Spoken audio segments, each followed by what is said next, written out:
Eli Drinkwitz said he wanted something back. I have good news, Mizzou fans. He's got it back. Mizzou came back to win, surprise, surprise, against South Carolina tonight at Faurot Field. 29-20, the final score. And these are the knee-jerk reactions from Andy Humphrey. Thanks for joining us from the Big Show, of course. And great to have you guys with us as we talk about another back and forth game that results in a Mizzou win. One of these days, maybe they'll go the other way.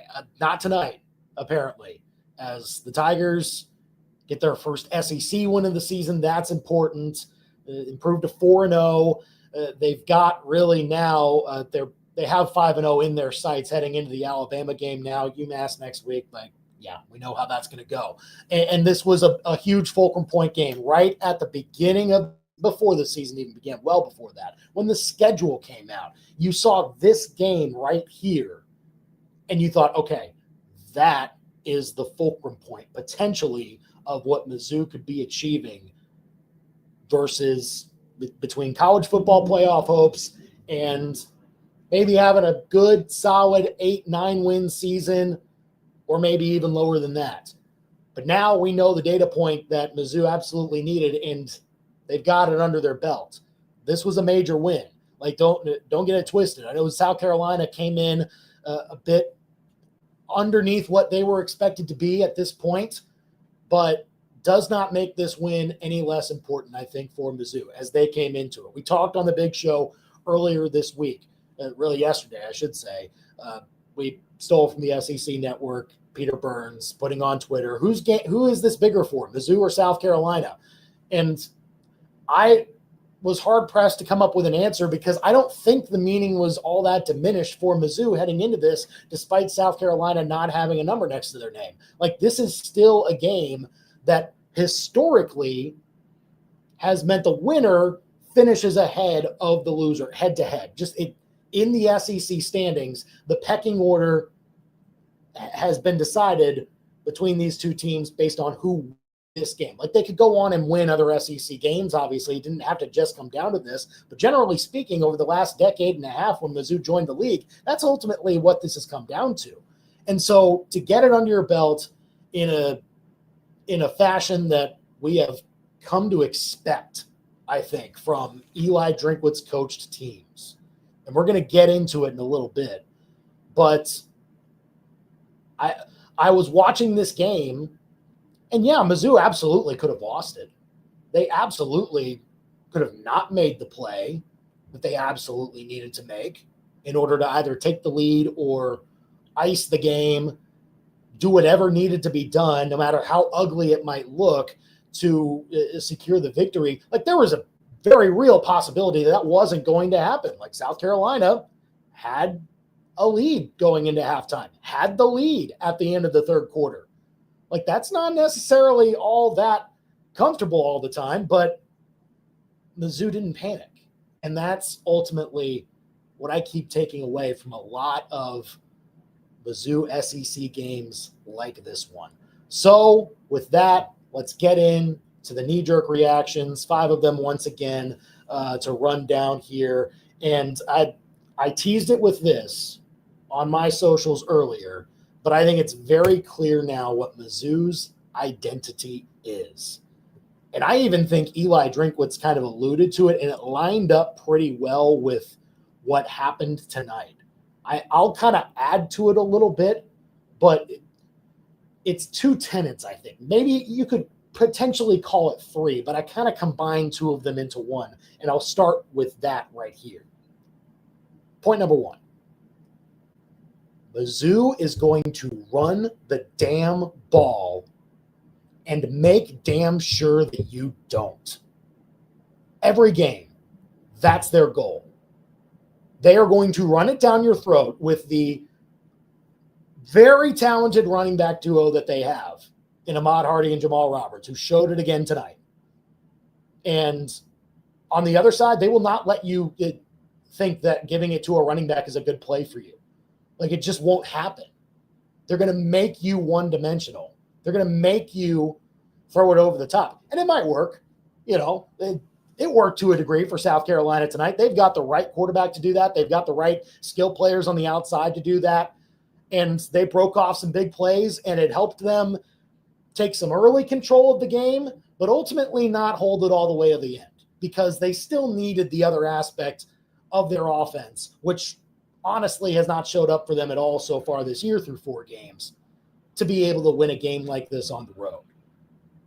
Mizzou already has shown that running the football is not going to work against them. They are going to clog everything up and make sure that you just go back into your playbook for whatever those long plays, long passes down the sideline can get for you. And yeah, every so often they're going to give up some, and I'm sure they would prefer not to. I'm sure Mizzou would like to clean up a lot of the plays that went over the top in this game, and they will go back and they will look at it, see where the communication errors were, where the breakdowns happened. I mean, there is still a ton to work on for this secondary, for the safeties, everyone really in that room, like to still get things shored up. But if it means that you're getting held to a net negative rushing total on the night, Mizzou will take that because they know exactly how to win with that type of script because their running game can absolutely get it done. And what that leads to, being able to just run consistently whenever you want and then stop the other team on the ground whenever you want, that leads to what you see tonight. Mizzou outgaining them in total yards, 456 to 293, holding the ball for more than 10 minutes than their opponent, 35 minutes just about and changed compared to 24-43 for South Carolina. More plays run by Mizzou, twice as many first downs, and absolutely winning third down plays. Mizzou 7 of 13 converting third downs, South Carolina 3 of 11. That's what that creates. That is the recipe for Mizzou in 9 times out of every 10 games that they will play with this group. And obviously they're going to play at least 12, obviously. But that's the prescription every single time, I think. And look, maybe a team is able to be a better matchup against you and you got to alter your game plan a little bit, and find ways to still get yards, still stay on schedule. If maybe a defense is more stout against the run and they are able to hold you at bay a little bit better. Mizzou will cross that road when it gets there. Bo Pribula has shown that he can make pretty sound decisions. There were a couple that could have really cost Mizzou in this game, but that's the main first part of their identity to me. Run the damn ball and make damn sure that the other team doesn't. That's the first part. The second part is that you better catch this team early. You better kill their will in the first half, some way, somehow. Aside from last year's South Carolina loss that Mizzou suffered, the only real games that they have lost were just the laughers of a game. Alabama crushed them in the first half. That game was over when the teams were heading into the locker room at halftime. Same thing with the Texas A&M game. If you are going to beat this Mizzou team, you better do it early and often, and you better ride a momentum wave as long as you possibly can. The moment where this game could have turned, and really did for a moment, but I thought South Carolina didn't get as much out of that turn as they did. The moment when Mizzou was getting the ball back on a punt, Kevin Coleman fair caught at South Carolina's 46. This was coming off of Mizzou's first sack, I believe, of Lenora Sellers in the game. Time was kind of winding down in the first half, and Mizzou had a chance with getting the ball in the second half to go down the field, get a touchdown, get the ball to start the second half, get another touchdown, and then you're potentially up, 2 touchdowns at that point. Because I believe it was 9-7 when they were getting the ball in their hands in that moment. And then Bo Prabula throws a bad interception.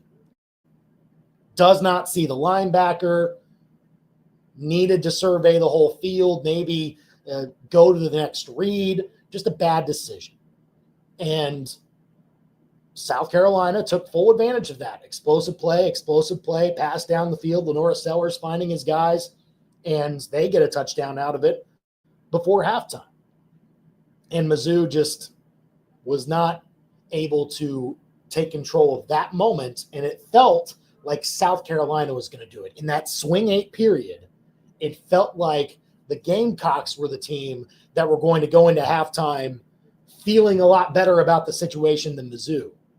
But they didn't necessarily finish the half the way they should, because Mizzou still got the ball back, drove down the field, and got a field goal out of it. You obviously go back and you look at what you can do red zone wise. It wasn't great for Mizzou today, and obviously they wanted to be as good in the red as possible because of the kicker situation that everyone thought was the case going in. But obviously, if you watch the game, you know that you're a little more reassured potentially about Mizzou's kicking situation. But they went down, got a field goal, and realized, okay, we can still come out of the locker room, and any kind of score out of halftime can give us the lead at that point. Now, eventually they didn't get that. South Carolina got the next points in the game. But look, you have to go on some sort of run. Mizzou talks a lot about going on runs, getting points, then stops, getting another scoring drive, just stacking them together. You better do that against this Mizzou team early on to actually have enough in the tank, because Mizzou will be a stronger team late in the game than you. It's a lot of talk that they've had in that department over the years that Eli Drinkwitz has been here, and that he props up the talent, the guidance that their strength and conditioning coach Brian Russell gives to the group. And a lot of teams will prop up their strength and conditioning coach throughout the country. Like, they're all very good at their job. But I mean, look, Mizzou has the proof in the pudding. They were still down by 2 at the end of the second quarter, at the end of the third quarter, and did not flinch and scored the final 11 points in the game, because they have the dudes that have the better closing ability, most likely, than you do if you are playing this Mizzou team. So it's dominating the line of scrimmage in the ground game, and then it's also the closing ability that Mizzou has in the final 15 minutes. You better spot yourself a good amount of points in that quarter if you really want to get a win against Mizzou. Kansas could have buried Mizzou, didn't. After they got 21-6, they could have tried to put their foot down, made another stop, and potentially got more points out of that. They didn't. Mizzou still had the ability to get up off the mat, stay in the game, and you are within a score, maybe even 2 scores in some situations, depending on the number. Mizzou's dangerous in the fourth quarter. Those leads are not safe. And so Mizzou proved again today that's kind of part of what's been the case for years with Eli Drinkwitz since he's been here, but showed up again tonight. And then when you pair it with the dudes that Mizzou has on the ground to wear this thing out, and I do have to talk more about that. Like, come on. Like, we were straight up laughing in the press box at how Ahmad Hardy off these tacklers. Like, just straight up cackling.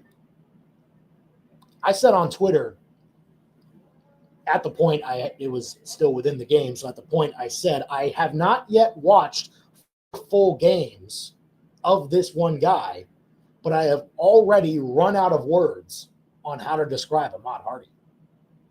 I've run out. I don't know. Like, the guy's incredible. He's exactly what Mizzou needs. It continues to add to the ledger of running backs that have come through this program under Eli Drinkwitz, and notably Curtis Looper, who has been with Drink ever since he got to Mizzou as a running backs coach. That matters too. And with him doing what he did, 22 carries, 138 yards, a touchdown, averaging over 6 yards a carry. Like, just, it's domination. He's very much could be the best running back in the SEC. Like, he's still gonna lead the conference in rushing after tonight. I will say this though. Jamal Roberts, I'm reading with 13 carries, 76 yards, a touchdown himself, just under 6 yards carry. He was at 5.8, still very good. I think he had more carries. I'll be interested to see what the amended stat sheet looks like, but I can almost guarantee, remembering Jamal Roberts getting a couple of carries that were not credited to him on Mizzou's first drive of the game, I know for sure that he was the guy converting the first third down that Mizzou had, but they all went to Hardy on that first drive. I don't think that's correct. I think they'll go back and give Roberts a few more carries there. So the disparity in carries is going to be a little bit closer together than 9 right now. I think it's closer to 5, maybe even closer than that. But that duo, I'm definitely ready to call the best in the SEC. Could be in the country. Ironically, Penn State has a duo that I think is also very much in that conversation, probably the leader at this point. I haven't looked at their numbers, honestly, to make the comparison as to whether those guys have been better or if Mizzou's duo of Hardy and Roberts has been better. Either way, there are not very many programs in the country that have the 2 running backs that Mizzou has. And by the way, I think it's good that it's not necessarily a thunder and lightning combo with one guy who's a big bruiser and another guy who might be kind of more shifty, relies upon the speed, lateral movement, things like that. No, I think it actually benefits Mizzou when you go up against opposing defenses like that, where Ahmad Hardy is the guy that's already hard to tackle and completely showed that tonight. How ridiculous some of the broken tackles were for him, just laying down in the pile for a second and then popping off and like, it's just unbelievable. But with as hard as it is for him to tackle, when he comes to the game, the defense can't necessarily say, oh, we've got the guy that's easier to tackle now, because Roberts isn't all that much easier to tackle. And that wears down a defense. Like, if you saw a more shifty guy out there that wasn't as oversized, didn't have that bowling ball type of ability to break off of tacklers, bounce off of guys like that, I think opposing defenses would be more willing to go harder against that guy, and essentially it would allow them to be a little bit fresher. But no, like, Mizzou's not losing any of their broken tackle ability based on who's out there at tailback. And I think that matters with how Mizzou decides to run the football. So again, just an incredible night from the ground game, and you guys all know that. It's bared out in the numbers. Let's talk about the defensive line, man. The D-line feasted. And I'll credit Gabe Yarman. He was on KTGR earlier this week on the big show on Thursday. And he said, look, I think in this game, you got to come after Lenore Sellers. He might be not 100%, might be a little banged up in this game if he is, in fact, out there. Last time you paint him in the pocket and he threw over the top of you for 350 yards and 5 touchdowns. This time, I think you got to cut down that throwing time for him and get to him. You think Mizzou got to him? Man, that obviously was why South Carolina finished with a negative rushing total. Like, if it was just design runs, still in the positive category, but not at all effective still, 2 yards a carry if you take out the sacks. But when Mizzou got their sacks, they got their money's worth. Like, 5 sacks in total, 8.5 tackles for loss. And it was 46 yards lost on those sacks. Like, when Sellers was getting dropped, he was getting dropped for huge losses. They were drive killers, essentially. Almost drive killers. In most situations, they were drive killers, but at least once or twice, South Carolina was able to get some big plays even after those sacks and still kind of stay alive. The 3rd and 37 kind of comes to mind when they throw down the field. They hit a receiver on the near sideline, and they kind of think going for it, but Drinkwitz, I think right-minded, decided to call a timeout, didn't like what he saw defensively. I think the officials also may have had the ball spotted incorrectly. They pushed it back a couple of yards, and South Carolina, after Drink's timeout, decided to kick the field goal. So that might have saved 4 points in this game for Mizzou. But either way, just guys getting in the backfield at will, obviously against the ground game. No running back did well for South Carolina in this game. Just they were a non-factor. Faison, Attaway, maybe in the receiving game they were able to get them out in the flat and find ways to have them be effective there when they get out in space. But there was just nothing in the middle that they could probe in order to get the ground game going, try to move the sticks at a consistent rate. I thought Zion Young had an excellent game. Chris McClellan was very good. Josiah Trotter flying around. I mean, when you extend it out to the linebackers, obviously we've seen that in 4 games now. And Nick Rodriguez had a really good game too. I know he's kicking himself probably without that interception that was in his lap in one of those plays. Mizzou still got the ball back after that, so I don't think much harm done on it. But, I mean, just the performance of this defensive line to overpower South Carolina's O-line, and I know they've been a struggling unit this year, but Mizzou did what it needed to do, and that's ultimately an SEC team on the other side. You don't really apologize much for that. D-line had a big day, and they needed one because, again, you wondered about Seller's ability to extend plays, and for a good amount of the time he did, but, I mean, once you boil it down to the entire game, Mizzou was able to just time and again find ways to affect the quarterback and allow their defense to not have to be on the field for as many plays. It was just incredibly done, and we'll see how they build on that, because if the best is yet to come on this defensive line, there could be some special things for Mizzou this year. Now, coming in, big storyline. That was kind of late coming into this game. No Caden Green tonight. Undisclosed injury. Drinkwitz said after the game that he got hurt Wednesday. He actually fully participated in the walkthrough Thursday, and that's probably why they said the probable tag on him for the availability report. But then said that they had the MRI and decided, let's go ahead and take care of that. Said it was a minor procedure that Caden Green went through to fix whatever it is that needs to be fixed. And they won't really disclose injuries on that front, and you can understand why. But it looks like maybe more of a short-term thing, not season-ending. Drinkwitz said could be 3 weeks, could be 5 weeks. Obviously, if you're not playing him this week, I don't think you need to next week against UMass. Then you get a bye, and I think the earliest he can be back is the Alabama game. So if that's the plan, I think that's best case scenario for Green.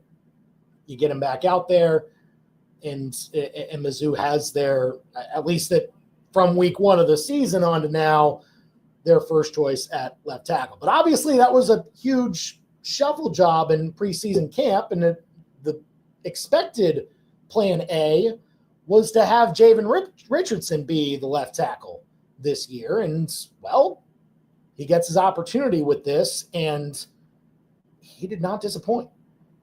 I usually listen to the radio broadcast, and I hope you do too, on KTGR when you're watching these games. But anything offensive line, particularly Mizzou offensive line, I'm not an expert on it, but I know Howard Richards is. And Howard Richards, all night long on the broadcast, was saying, look, I've seen Javen Richardson have maybe one play where a guy got past him and it affected the backfield for Mizzou. But other than that, not much. Like, he was pretty clean in this game. He did his job. He did quite well, I think, from how it was characterized on that front. Looking at it in real time from one of, best offensive linemen that's come through Mizzou, Howard Richards, on the Mizzou radio call with Mike Kelly. But I'd be interested to see what his PFF grade looks like after this. I'd imagine it's pretty good from Javen Richardson. And again, when you talk about a guy that has to be ready to slot right in because somebody got hurt late in the week, and you've got to be the guy now to protect against, check my notes here, Dylan Stewart, preseason All-American on the other side at defensive end, and the other guy they got on the other side, Brian Thomas, not a slouch himself. Like, South Carolina's got a very strong front line of the end room that you have to deal with. Now, look, some of it probably was the fact that he did get some good support. I saw Mizzou changing out their tight ends quite a bit. We saw Vince Brown get some snaps. Jude James was in late. Obviously, Norfleet and Jordan Harris, the main starters, but a lot of 12 personnel, and that makes sense. You're going to run the football a lot anyway. And so, like, that was still key to make sure that Mizzou got it in this game. But I still saw Javen Richardson do very well in spot duty for Caden Green tonight. And we'll see how much longer that has to go. But I don't think Mizzou has to be all that concerned about it right now because Richardson held his own. And honestly, it wasn't just him that you maybe had questions about going in. Again, I think this offensive line has gotten better each and every game, and that also held true tonight. But you still wonder, like, once you get to SEC play, there's still a couple of inexperienced guys there that haven't been in for a lot of snaps against those teams. Curtis Piegler, one of them, and he still rotating out with Tristan Wilson, it would appear, from what I saw out there on the field over at the right guard spot. Some guys transferring into this conference. Obviously, Connor Towelson is the steady guy in the middle. But halfway through the game, Mizzou had broken off like a few explosive runs, but not a ton. And so I wondered how much longer Kirby Moore was going to go with it, because I figured he needed to have some sort of balance, because you didn't want to have it happen too much and have your own offensive line that hasn't necessarily all gone up against an SEC D-line as talented as South Carolina's is throughout the course of the game. Was there a worry about whether they were going to hold up? And did you need to still work in some solid pass plays with Prebula to keep things on schedule? Well, it turns out this offensive line, like, not a problem running it as much as they did in this game. And ran it 48 times collectively. Bo Prebula had 27 pass attempts. Look, not a bad game for Bo Prebula. The interception was bad, but he mostly made the right plays tonight. Great scrambling ability. 9 carries, 72 yards. Yards a carry there, I believe. The sack yardage also kind of factored in. South Carolina, I think, got to him once in this game. We checked that. Yeah, 1 sack tonight. But the offensive line, I think, held things down, mostly kept the pocket pretty clean when Mizzou was trying to pass downfield. And even if it wasn't, Bo Prebula still had a lane to be able to sneak out, get a chunk of yards on the scramble, maybe a few moments where he could have slid. I mean, he did take he was sliding on I believe, on the play that was reviewed for targeting. Apparently it was picked up on targeting. I really don't know what targeting is anymore after seeing that South Carolina play. I thought it was by the letter of the law. Left his feet, led with the helmet, contacted the helmet. Looked like everything was there, but I guess not. Either way, I'm getting on a tangent. No green, no problem. At least now. Maybe this isn't Mizzou's toughest test defensively that they're going to have to face, especially on the front line. Alabama has some talented dudes. In 3 weeks, they're going to see them, and we'll see what Mizzou looks like after the bye. And there will be other teams, obviously, when you go out on the road, and it will get tougher when you have to do those road trips to have the same type of level of play. But I was really impressed with how Javen Richardson stepped up in Caden Green's spot at left tackle to make sure that Mizzou did not lose anything production-wise on that offensive line. Now on to the fact that, look, I think this comes down to coaching. Mizzou was the better coached team. You saw that in how they were able to close in the fourth quarter. I think you also saw that in the penalty count. That was a major disparity, folks. South Carolina flagged 14 times for 98 yards. I believe they had some 5 false start penalties.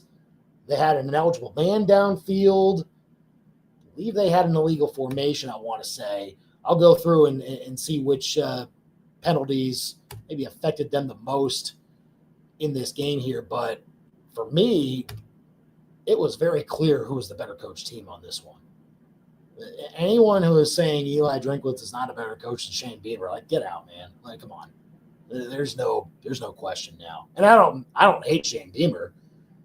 I watched the Netflix documentary, and he was humanized quite a bit, and I'm a sucker for that kind of stuff. But, I mean, Eli Drinkwitz in this series, obviously, save for last year when South Carolina made the last play, and credit to them. But Mizzou was the more prepared team to handle the environment, handle the moment. South Carolina seemed proud of the crowd. I give an assist to them for that. But, I mean, 9 penalties on offense when you're already not running the football that well at all, and you're adding 5 false starts to it. You're adding a couple of holding penalties, 6 false starts, beg your pardon, I'm counting wrong, and the ineligible receiver downfield. Like, that's rough, man. And then obviously they had some hands to the face mask stuff that extended some drives. Offside penalty, there was the unnecessary roughness that I think should have been targeting, but again, what do I know? Mizzou was very clearly the cleaner team, and I think that matters, especially in games like this, when it comes to the fact that a few plays here and there can switch the game. The game could have turned on Mizzou's interception, Bo's interception after getting the ball at the South Carolina 46 on the punt. Could it change there? It didn't.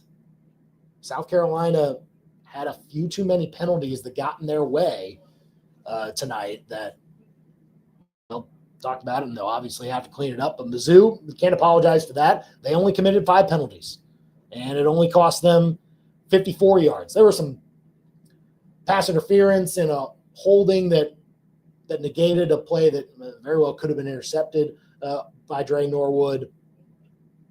There was one on, I believe, Hall that was borderline, like small contact. And when there was a play later on where Mizzou's guy was held in the end zone with some similar contact and it wasn't called, then obviously you see the frustration there. Like, either call them both pass interference or let them go on both. But it seemed there was some inconsistency there. Either way, it didn't faze Mizzou. They were very clearly the more disciplined team tonight, and it showed up in the penalty count. And so that's a major win for Mizzou too. And man, towards the end, we were having a conversation in the press with BK. Good to see BK today, by the way, coming over from St. Louis 101 ESPN, of course, formerly of KTGR. We were talking back and forth of this late game scenario for Mizzou as they were kind of closing in on the red zone. How many more first downs do you need? South Carolina starting to spend their timeouts. When do they spend them? Around the 2-minute warning, things like that. And then when does Mizzou feel comfortable letting Robert Meyer kick a field goal that makes it 2 scores? At what yard marker do you say, okay, yeah, we can send him out there? Well, after, I believe it was Hardy who had the long run to get the first down after the 2-minute timeout, but he unfortunately went out of bounds there, and South Carolina didn't have to spend one of their 3 in order to stop the clock. And so Mizzou definitely needed to get another in order to ice the game there without kicking a field goal. And so when that series started to stall out, I think they went with a Roberts run, then a Perbula keeper that really wasn't going anywhere. And then they tried a reverse that was kind of looking promising, I believe, from Marquise Johnson. I couldn't remember if him or Kevin Coleman on that play. That look, if he followed Tollison's block, I think he maybe has the edge to potentially get the first down, but either way, make it a closer field goal for Robert Meyer. But instead, that gets backed up for a loss too, and now you're looking at a 40-yarder for Mizzou to have to kick for Robert Meyer, who on his first kick of the night doinked it on the end point. And that already kind of set the wheels in motion as to what Mizzou was supposed to do on their extra point tries, whether to kick it or to try to go for two, and the math and how it works out. That kind of set Mizzou back early, and that can obviously set the confidence back for a true freshman kicker like that, and maybe even the head coach too, with how that goes. But Eli Drinkwitz didn't have any hesitation, and he said post-game, no, I didn't say anything to Robert Meyer before the kick or after the extra point doink or anything like that. No, he just goes out there, does his thing. And look, credit to Robbie Meyer for coming into that spot, 40-yard field goal on the left hash. It's not a straight-on shot either, and we've seen him miss one way or the other for kicks like that, but he had to push it to the right and did exactly that. Clearly had the distance. I don't think that's the question at all for Robbie Meyer. He's got a leg. He definitely has the range to make it, I believe, from 50 yards, maybe a little bit further, but the question has been the accuracy. How consistent can you be putting it in between the uprights on those kicks? And clearly on the extra point, you had that question right out of the gate when Mizzou had their first touchdown and got the first points of the game.